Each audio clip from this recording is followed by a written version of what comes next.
بنی اسرائیل میں ایک بہت ہی نیک اور صالح بزرگ تھے، اور ان کا ایک ہی بچہ تھا جو نابالغ تھا، اور ان کے پاس فقط ایک گائے کی بچیا تھی۔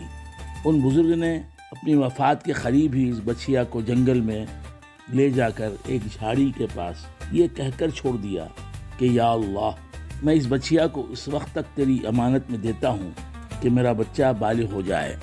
اس کے بعد ان بزرگ کی وفات ہو گئی، اور بچیا چند دنوں میں بڑی ہو کر درمیانی عمر کی ہو گئی، اور بچہ جوان ہو کر اپنی ماں کا بہت ہی فرمانبردار اور انتہائی نیکوکار ہوا۔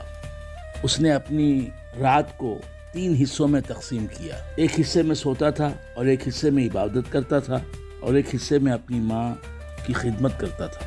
روزانہ صبح کو جنگل سے لکڑیاں کاٹ کر لاتا اور ان کو فروخت کر کے 1/3 رقم صدقہ کر دیتا، اور 1/3 اپنی ذات پر خرچ کرتا، اور 1/3 رقم اپنی والدہ کو دے دیتا۔ ایک دن لڑکے کی ماں نے کہا کہ میرے پیارے بیٹے، تمہارے باپ نے میراث میں ایک بچیا چھوڑی تھی جس کو انہوں نے فلاں جھاڑی کے پاس جنگل میں اللہ عز و جل کی امانت میں سونپ دیا تھا۔ اب تم اس جھاڑی کے پاس جا کر یوں دعا مانگو کہ اے حضرت ابراہیم اور حضرت اسماعیل اور حضرت اسحاق علیہ السلام کے خدا، تو میرے باپ کی سونپی ہوئی امانت مجھے واپس دے دے۔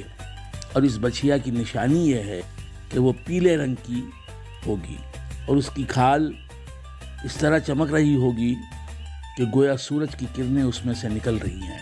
یہ سن کر لڑکا جنگل میں اس جھاڑی کے پاس گیا اور دعا مانگی، تو فوراً ہی وہ گائے دوڑتی ہوئی آ کر اس کے پاس کھڑی ہو گئی، اور یہ اس کو پکڑ کر گھر لایا۔ تو اس کی ماں نے کہا، بیٹا تم اس گائے کو لے جا کر بازار میں 3 دینار میں فروخت کر دینا، لیکن کسی گاہک کو بغیر میرے مشورے کے مت دینا۔ ان دنوں بازار میں گائے کی قیمت 3 دینار ہی تھی۔ بازار میں ایک گاہک آیا جو در حقیقت فرشتہ تھا۔ اس نے کہا کہ میں گائے کی قیمت 3 دینار سے زیادہ دوں گا، مگر تم ماں سے مشورہ کیے بغیر گائے میرے ہاتھ فروخت کر ڈالو۔ لڑکے نے کہا کہ تم خواہ کتنی بھی زیادہ قیمت ہو، مگر میں اپنی ماں سے مشورہ کیے بغیر ہرگز اس گائے کو نہیں بیچوں گا۔ لڑکے نے ماں سے سارا ماجرا بیان کیا، تو ماں نے کہا کہ یہ گاہک شاید کوئی فرشتہ ہو، تو اے بیٹا تم اس سے مشورہ کرو کہ ہم اس گائے کو ابھی فروخت کریں یا نہ کریں۔ چنانچہ اس لڑکے نے بازار میں جب اس گاہک سے مشورہ کیا، اس نے کہا کہ ابھی تم اس گائے کو نہ فروخت کرو، آئندہ اس گائے کو حضرت موسیٰ علیہ السلام کے لوگ خریدیں گے۔ تم اس گائے کے چمڑے میں سونا بھر کر اس کی قیمت طلب کرنا، تو وہ لوگ اتنی ہی قیمت دے کر خریدیں گے۔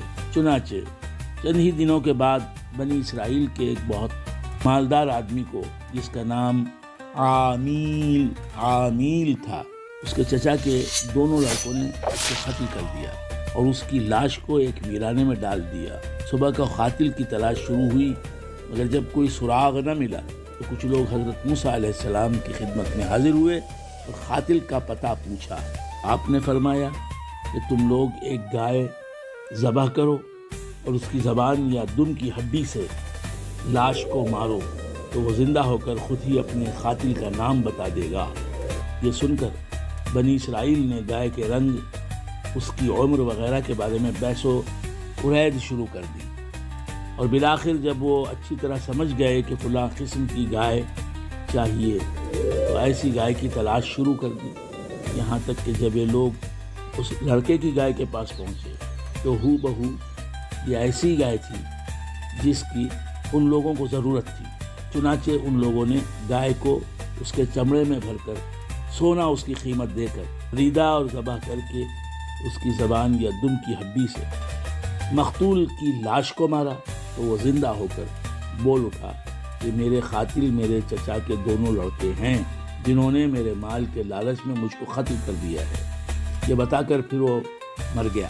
چنانچہ ان دونوں قاتلوں کو قصاص میں قتل کر دیا گیا، اور مرد صالح کا لڑکا جو اپنی ماں کا فرما بردار تھا، کثیر دولت سے مالا مال ہو گیا۔ اس پورے مضمون کو قرآن مجید کی مقدس آیتوں میں اس طرح بیان فرمایا گیا ہے۔ اور جب موسیٰ نے اپنی قوم سے فرمایا، خدا تمہیں حکم دیتا ہے کہ ایک گائے ذبح کرو، بولے کہ آپ ہمیں مسخرہ بناتے ہیں؟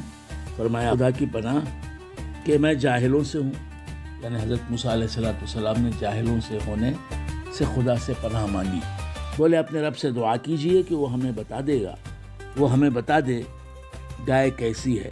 کہا وہ فرماتا ہے کہ وہ ایک گائے ہے، نہ بوڑھی اور نہ اوسر، بلکہ ان دونوں کے بیچ میں، کرو جس کا تمہیں حکم ہوتا ہے۔ بولے اپنے رب سے دعا کیجئے ہمیں بتا دے اس کا رنگ کیا ہے۔ کہا وہ فرماتا ہے وہ ایک پیلی گائے ہے جس کی رنگت ڈہڈہاتی، دیکھنے والوں کو خوشی دیتی۔ بولے اپنے رب سے دعا کیجئے کہ ہمارے لیے صاف بیان کرے وہ گائے کیسی ہے، بے شک گائیوں ہم کو شبہ پڑ گیا اور اللہ چاہے تو ہم راہ پا جائیں گے۔ کہا وہ فرماتا ہے کہ وہ ایک گائے ہے جس سے خدمت نہیں لی جاتی کہ زمین جوتے اور نہ کھیتی کو پانی دے، بے عیب ہے جس میں کوئی داغ نہیں۔ بولے اب آپ ٹھیک بات لائے تو اسے ذبح کیا، اور ذبح کرتے معلوم نہ ہوتے تھے، اور جب تم نے ایک خون کیا تو ایک دوسرے پر اس کی تہمت ڈالنے لگے، اور اللہ کو ظاہر کرنا تھا جو تم چھپاتے تھے۔ تو ہم نے فرمایا اس مقتول کو اس گائے کا ایک ٹکڑا مارو، اللہ یوں ہی مردے جلائے گا اور تمہیں اپنی نشانیاں دکھاتا ہے کہ کہیں تمہیں عقل ہو۔ اس واقعے سے بہت سی عبرت انگیز اور نصیحت خیز باتیں اور احکام معلوم ہوئے۔ ان میں سے چند یہ ہیں جو یاد رکھنے کے قابل ہیں۔ نمبر 1، خدا کے بندوں کے چھوڑے ہوئے مال میں بڑی خیر و برکت ہوتی ہے۔ دیکھ لو کہ اس مرد صالح نے صرف ایک بچیا چھوڑ کر وفات پائی تھی، مگر اللہ تعالیٰ نے اس میں اتنی برکت عطا فرمائی کہ ان کے وارثوں کو اس ایک بچیا کے ذریعے بے شمار دولت مل گئی۔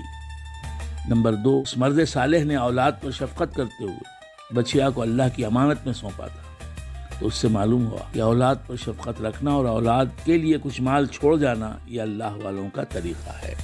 نمبر 3، ماں باپ کی فرمانبرداری اور خدمت گزاری کرنے والوں کو خداوند کریم غیب سے بے شمار رزق کا سامان عطا فرما دیتا ہے۔ دیکھ لو کہ اس یتیم لڑکے کو ماں کی خدمت اور فرمانبرداری کی بدولت اللہ تعالیٰ نے کس قدر صاحب مال اور خوشحال بنا دیا۔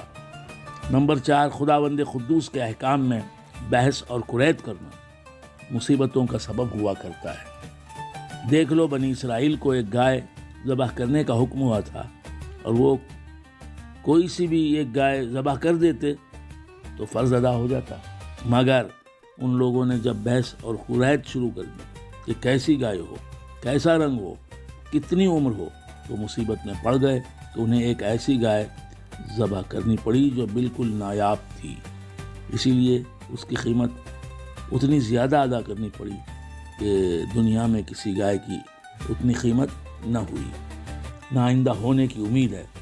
نمبر 5، جو اپنا مال اللہ کی امانت میں سونپ دے اللہ تعالیٰ اس کی حفاظت فرماتا ہے اور اس میں بے حساب خیر و برکت عطا فرماتا ہے۔ نمبر 6، جو اپنے اہل و عیال کو اللہ تعالیٰ کے سپرد فرما دے، اللہ تعالیٰ اس کے اہل و عیال کی ایسی پرورش فرماتا ہے کہ جس کو کوئی سوچ بھی نہیں سکتا۔ نمبر 7، امیر المومنین حضرت علی رضی اللہ تعالیٰ عنہ نے فرمایا کہ جو پیلے رنگ کا جوتا پہنے گا وہ ہمیشہ خوش رہے گا اور اس کو غم بہت کم ہوگا، کیونکہ اللہ تعالیٰ نے پیلی گائے کے لیے یہ فرمایا کہ تسر الناظرین، کہ وہ دیکھنے والوں کو خوش کر دیتی ہے۔ نمبر 8، اس سے معلوم ہوا کہ قربانی کا جانور جس قدر بھی زیادہ بے عیب اور خوبصورت اور قیمتی ہو، اسی قدر زیادہ بہتر ہے۔ واللہ تعالی اعلم۔